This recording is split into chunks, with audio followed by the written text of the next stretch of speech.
Bienvenue à la partie 3 de la série de vidéos sur Git. Et dans cette partie, on va travailler avec le logiciel SourceTree. Ce logiciel permet de travailler sur un répertoire Git tout en utilisant une interface graphique qui permet une meilleure présentation visuelle.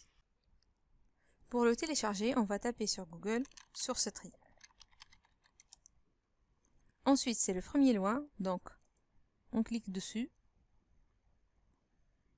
On peut télécharger la version Windows comme la version Mac. Maintenant que SourceTree est installé, je vous recommande fortement de d'abord le configurer avec vos identifiants. Et pour cela, on vient sur SourceTree, Tools, Options, et on met le nom d'utilisateur dans Full Name et l'adresse email dans Email Address.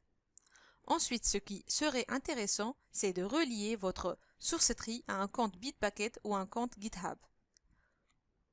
Pour cela, on vient sur Authentification, Accounts. Ici, si j'ai déjà un compte Bitbucket, donc j'ajoute Add un compte GitHub. Je choisis le protocole de connexion, donc je choisis le HTTPS et l'authentification automatique. Donc j'appuie sur Refresh. Donc ici, OK. Et je vois que mon compte GitHub est bien ajouté à mon compte SourceTree. Ensuite, nous allons voir comment créer un dépôt sur notre machine. Pour cela, nous pouvons déjà voir trois cas d'utilisation différents. Soit 1. La création d'un dépôt Git pour démarrer un projet vierge. Soit 2. La création d'un dépôt Git pour un projet existant, sachant que les fichiers se trouvent sur votre machine. Soit 3. La création d'un dépôt afin de travailler sur un projet existant qui est déjà dans un dépôt Git distant comme GitHub et Gitbucket. Alors, si on commence par le premier cas et qu'on souhaite démarrer un projet vierge, on va d'abord commencer à créer notre dossier de travail. Nouveau, dossier, je vais l'appeler Project2 ST pour dire avec SourceTree. Ensuite, on vient sur SourceTree, Create, Browse, et on va lier ce projet-là à SourceTree. Donc, sélectionner ce dossier-là.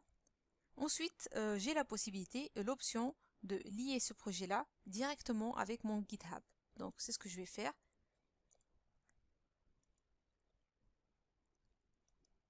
Entre-temps, je peux aller sur GitHub et voir ce qui se passe sur mes répertoires. Donc, Your Repositories.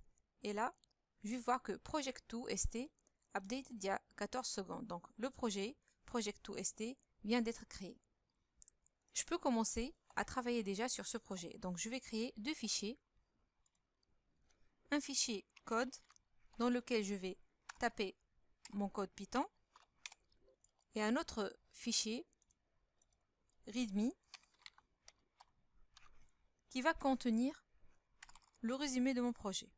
Si je viens sur SourceTree, File Statue me donne le statut, donc c'est l'équivalent de Git ST dans les lignes de commande. Il va me dire qu'il y a deux fichiers, un fichier code.py et un fichier README qui ont été créés. Donc je peux commencer par les enregistrer. Déjà, donc Stage Selected Files, donc ça permet d'envoyer les fichiers dans la zone de transit. Donc, et une fois on les passe dans les zones de transit, on peut faire un commit, donc enregistrer la création de ces deux fichiers-là. Donc ici, je vais faire code file and readme created et j'appuie sur commit. Donc là, dans le file statue, il me dit nothing to commit et dans history, je vais avoir le nom de ce commit avec l'auteur et avec la date de l'enregistrement. Je peux commencer déjà à travailler sur mon projet et pour cela, je vais écrire du code dans le fichier code.py. Donc pour cela, je vais écrire par exemple une fonction print qui va me dire I like Git par exemple. J'enregistre. Ensuite, je viens ici dans File Statue. Il va me dire que le fichier code.py, il a été modifié. Cette ligne-là qui a été ajoutée. Donc, ce que je peux faire, c'est un stage suivi d'un commit et je vais enregistrer ce que je viens d'ajouter. Donc, print function added comme commentaire. Ensuite, je continue à travailler sur mon fichier et par exemple, je vais écrire dans README. Je vais par exemple écrire this file is set to resume the project. J'enregistre, je viens dans File Statue et je vois que ce fichier-là, il a été modifié et qu'une ligne a été ajoutée. Donc, je fais un stage, puis un commit, et j'écris un commentaire significatif comme first update of readme file, par exemple. Et je fais un commit. Je peux toujours aller sur History et voir les commits. Donc ensuite, je peux écrire autre chose. Par exemple, je peux écrire encore du code Python, print hello par exemple. J'enregistre, je viens sur File Statue. Je remarque que le fichier code, il a été modifié. Donc ce qui est en rouge, ce qui a été supprimé, ce qui est en vert, ce qui a été ajouté. Je peux faire un stage, puis un commit. Et je peux écrire par exemple print hello added commit. J'attire votre attention que c'est possible de voir tous les commits avec History, mais c'est aussi possible d'utiliser le terminal pour écrire des lignes de commande. Par exemple, pour voir le log, dans git log, ça nous permet de voir exactement ce qui a été écrit ici, les commits et les enregistrements, à savoir code file readme, print function.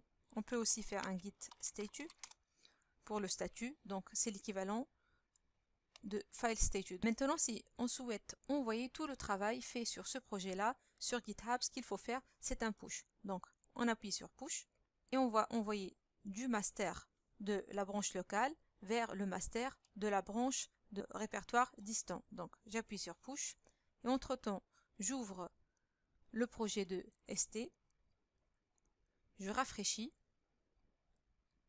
et je peux remarquer que tout le travail a été envoyé sur les répertoires distants. Donc, il y a 4 commits. Ce que je peux aussi faire, c'est de travailler sur les répertoires distants, donc à partir de GitHub. Par exemple, je vais modifier le README. Et pour cela, je vais faire un edit file et je vais par exemple ajouter des titres et des sous-titres. Donc, je vais créer que c'est un title et avec 2 hashtags, je peux faire des sous-titres. Subtitle. Ensuite, je peux faire un commit. Donc, je vais l'appeler par exemple Titless added to readme. J'appuie sur Commit Changes. Et ici, dans Project ST, je peux déjà voir que je suis passé de 4 à 5 commits. Le dernier commit, c'est Titless added to readme. Je reviens au projet. Donc, la fonctionnalité du fichier readme, lorsqu'il est en extension .md, c'est qu'il est possible d'écrire des titres et des sous-titres en utilisant les hashtags. Ensuite, je peux aller sur SourceTree et je peux faire un pull de ce commit-là qui a été modifié sur GitHub. Donc, je fais un pull. Et là, dans History, ce qu'on va voir, c'est que j'ai titled added, cette modification-là qui a été faite sur GitHub, a été envoyée vers mon répertoire local sur SourceTree. Maintenant, on va voir les branchements. Et pour cela, on peut appuyer sur Branch. On va avoir une nouvelle branche qu'on va appeler Branch Test, par exemple. Create Branch. Et va travailler sur cette branche. Par exemple, ce qu'on peut faire, c'est ajouter du code. Par exemple, je vais ajouter des fonctions. J'enregistre. Ensuite, je viens dans File Statue. Je fais un stage suivi d'un commit. Et je vais dire que sync to function added commit. Puis, je viens dans History. Et je vais voir que la fonction somme ajoutée sur la branche test. Donc maintenant, je peux envoyer cette branche-là sur GitHub. Donc pour cela, il faut faire un push de la branche test du répertoire local vers la branche test du répertoire distant. Je peux ouvrir GitHub en parallèle, rafraîchir project2 test st. Et là, je peux voir qu'on n'a plus une seule branche sur le projet, mais il y en a 2. Donc, la branche test 2, je peux me mettre dessus et je peux voir qu'il y a 6 commits au lieu de 5. Si on souhaite fusionner les deux branches, la branche test et la branche master, ce qu'il faut faire, c'est tout d'abord se mettre sur la branche master.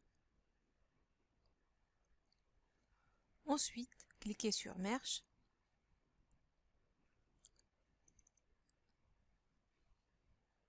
Se mettre sur la dernière modification faite. Ensuite, cocher Commit Merge Immediately et cliquer sur OK.